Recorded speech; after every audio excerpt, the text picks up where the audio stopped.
The Atma cannot be limited by ignorance, because ignorance is not reality. The word avidya is the opposite of vidya, knowledge, understanding, also something secret that is revealed by a teacher. Avidya means ignorance, something that is just a false idea, like thinking there is a Santa Claus bringing gifts at Christmas. This is not knowledge. One could argue that it does not matter whether children believe in Santa Claus or not, but this kind of belief is still considered ignorance in Samkhya philosophy.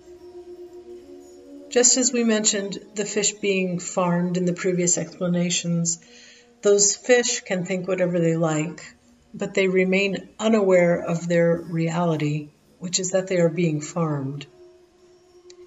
The word vastu here means something material that is perceptible.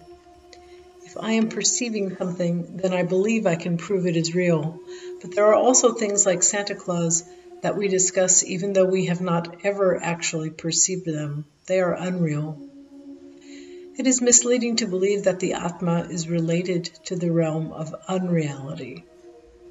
For example, claims that sacrificing something to a god will have an effect are not claims about reality. They are like believing in Santa Claus.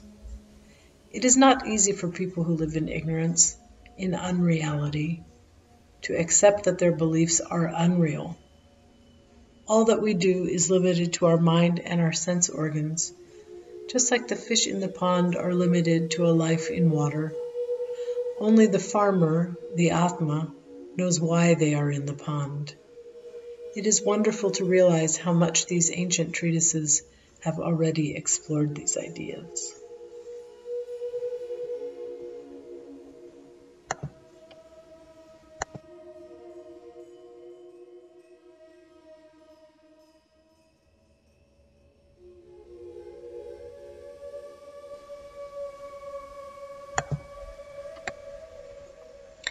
In fact, it contradicts basic principles to believe Atma and ignorance are related. This sutra has just a few words. Vastu means reality, which means something that comes from tattva, from a very strong point of origin that manifests itself. We can see a plant without its flowers having bloomed yet. The blossom is unmanifest, but it will manifest when the bud opens. The same applies to a house that has yet to be built. To understand the word real, we must understand reality as being a phase of manifestation. Everything has the sattvic, rajasic, and tamasic phases of manifestation, and everything we perceive as real is in the rajasic phase. In reality, whether something is perceptible or not, it still exists in the core. The phrase, in fact, means that everything we perceive has a root we cannot perceive. The water lily, the lotus, has roots we cannot see because they are below the surface of the water, but that does not mean they are not real. Phases of manifestation involve an imperceptible phase, the phase of being perceptible, and the phase of disappearing from perception altogether. The Atma cannot be limited by ignorance, because anything unreal actually has no roots. Siddhanta means the rules according to which reality operates. In the example of the fish farm, if we take a different perspective, we can understand that the fish farmer is also himself a fish. The rules of reality cannot be challenged. They have very strong foundations. Their roots go to an unlimited depth.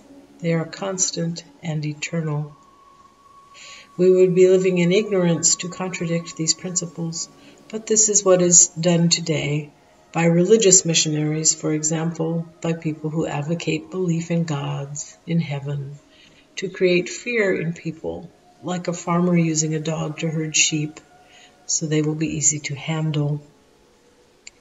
Today's religious concepts actually violate the basic principles of reality.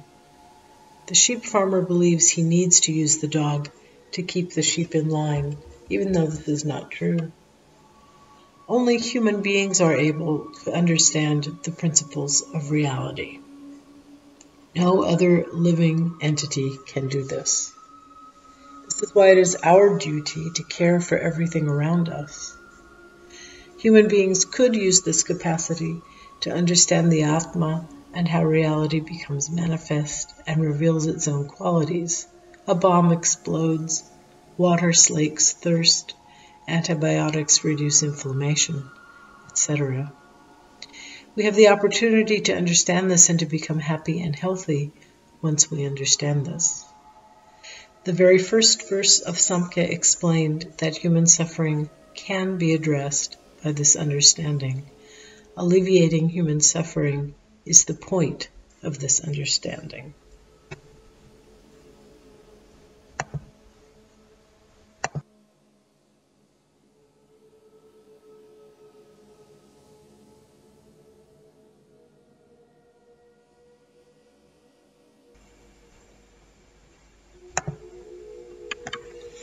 When qualities differ, this is dualism. This verse means that things of differing qualities are different. Dualism means we already have two of something. The term jati in Sanskrit has sometimes been translated into English as caste, royalty, armies, poor people, etc. What it means is a pure quality of a category, an entity, like the difference between animals and plants. Within the category of plants, there are also different jati, trees, bushes, grasses, etc. When you go to school, you see administrators, teachers, students, janitors. Each of them has a different quality. A group that shares a quality is jati. This is a fundamental word. Vijati means something of a different group because of these different qualities. For example, a piece of paper and a pen belong to different groups because of their different qualities. A flower is different from a leaf. When we say things are different, that means there must be two distinct, separate entities. What the verse is trying to discuss is the difference between Atma, the eternal realm, and Prakriti, the material realm of qualities. Some modern philosophers discuss Indian philosophy as involving either dualism or non-dualism. In non-dualism, or Bhaktivedanta, the material realm is also considered the doer, but Samkhya does not think at this level. Samkhya believes the Atma realm is distinct. There is a unity, yoga, within any kind of differentiation. For example, glass is just a unified composite of molecules. Those molecules are unified composites of atoms, etc. Everything is composite, and at the root there is no duality. Samkhya is a different style of thinking, a different philosophy. One can believe whatever one wants. This is normal. We are free to do so. In Samkhya, we are reflecting on what pain is, what suffering is, and how it works.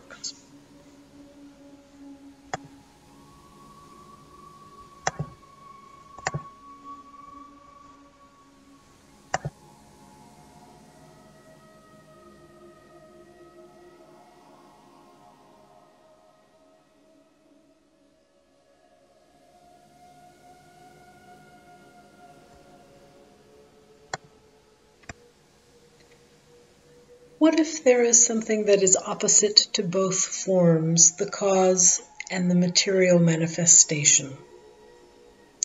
This verse is very condensed, asking whether something can exist that is the opposite of the two previous opposing things discussed in the previous verse. This is a continuation of the previous verse, discussing the fact that different qualities create two different manifestations, and that this principle is always valid. This verse asks whether there is anything that is opposite to the dualism previously discussed.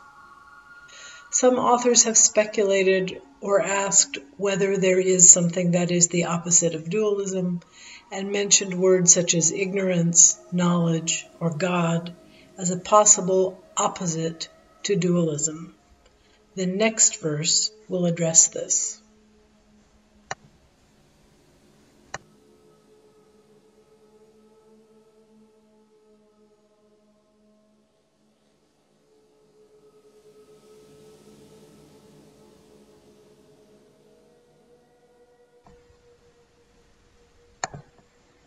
Such a thing, the opposite of cause and matter, does not seem to exist.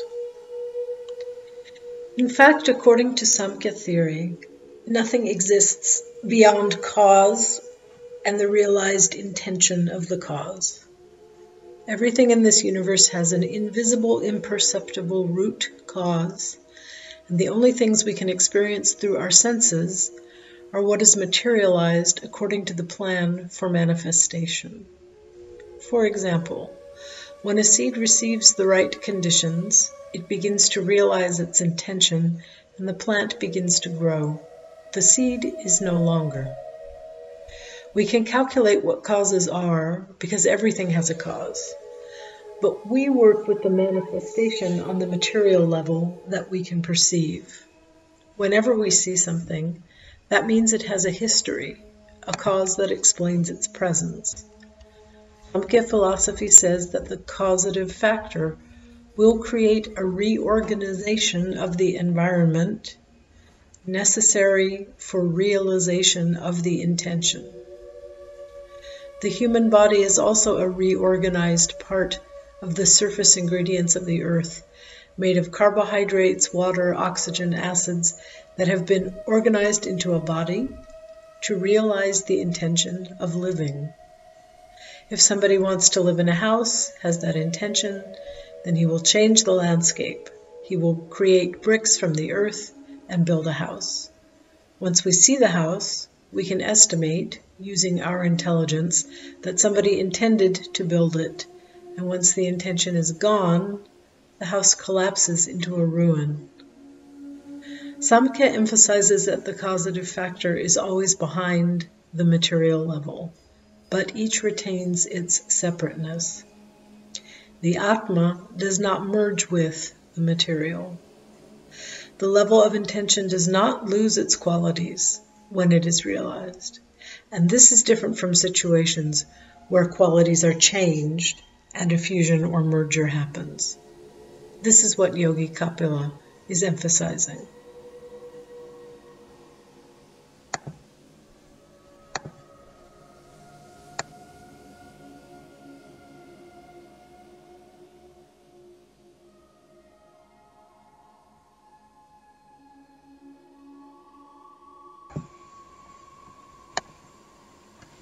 We are not explaining the sixfold padartha, 6 kinds of matter, such as in Vaisheshika philosophy, etc., in this discussion. The 6 types of things in the Vaisheshika philosophy by Kannada Muni are substance, dravya, quality, guna, motion or action, karma, naturalness, samanya, particularity or differentiator, vishesha, inherence, samavaya. It seems that a student of Kapila asked him at this point, what about Vaisheshika's sixfold matter theory? And he has responded, that is not what we are talking about now. This is not a criticism of Vaisheshika, it is just a statement. In Vaisheshika, these 6 kinds of matter are described as part of the process of realization. For example, during human life, the same person experiences many phases, from infancy to old age, but retains an identity throughout all of those phases. These 6 words are just used to identify different aspects of any process. There is no need to compare these philosophies because they are discussing different subjects.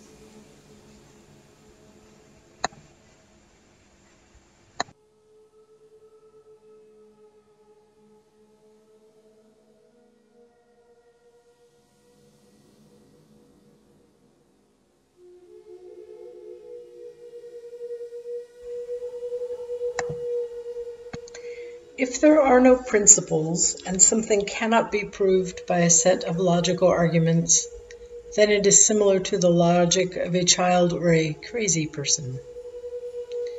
This verse says we should not waste time on things that do not make sense, that have no logical foundations, because such things have no roots. They cannot establish themselves and grow. This is like when a child draws a picture of his mother with just a circle and 2 lines. The adult has to ask the child what it is a picture of, but the child imagines it represents the mother, just as the child can pretend a rock is a dragon coming to bite somebody. Samkhya philosophy says we should not pay attention to things that are imaginary or pretend. It seems the author may have lost patience with the students at this point, who may have been trying to avoid discussion of the main point, which is dualism.